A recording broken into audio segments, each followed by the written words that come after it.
Thomas is a tank engine.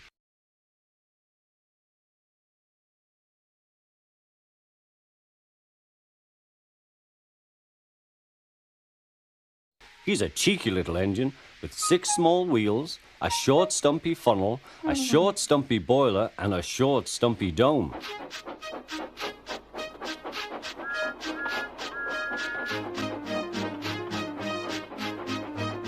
He's a short stumpy little engine too, always pulling coaches about ready for the big engines to take on long journeys. And when trains come in,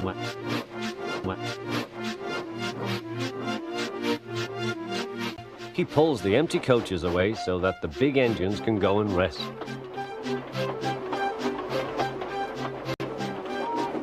Thomas thinks no engine works as short stumpy as he does. He loves playing tricks on them, including Toby's biggest and proudest engine of all. Thomas likes whistling rudely at him. "Wake up, lazy bones, why don't you work hard like me?"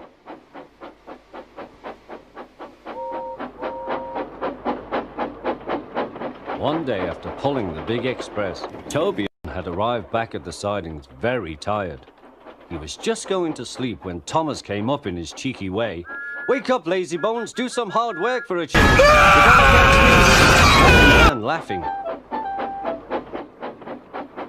Instead of going to sleep again, Toby thought how he could get back at Thomas. I'm gonna put some dirt in your eye. One morning, Thomas wouldn't wake up. His short, stumpy driver and fireman couldn't make him start. His fire went out and there was not enough steam. It was nearly time for the express. People were waiting, but the coaches weren't ready. At last, Thomas started. Oh dear, he yawned. He fussed into the station where Toby was waiting. If you want the shots, I'll take the staff job. "Hurry yourself," replied Thomas. Toby began making his plan. You should have thought of that earlier. And almost before the coaches had stopped moving, Toby reversed quickly and was coupled to the train. "Get in quickly, please," he whistled. Thomas usually pushed behind the big trains to help them start, but he was always uncoupled first. This time, Toby started so quickly they forgot to uncouple Thomas. Toby's chance had come.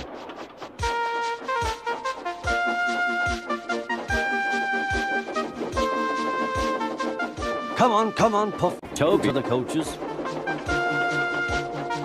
The train went faster and faster, too fast for Thomas. He wanted to stop, but he couldn't. "Peep, peep, stop, stop!" "Hurry, hurry, hurry," laughed Toby. You can't get away," laughed the coaches.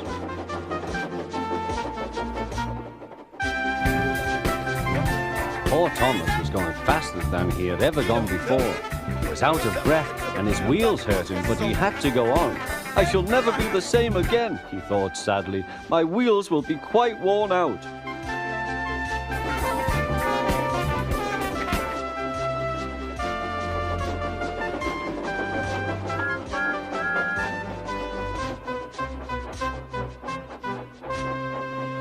At last they stopped at a station.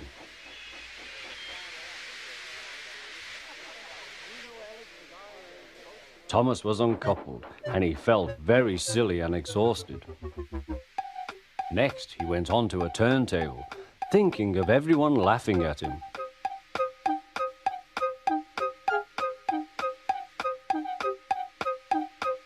And then he ran onto a siding out of the way. You were an embarrassment.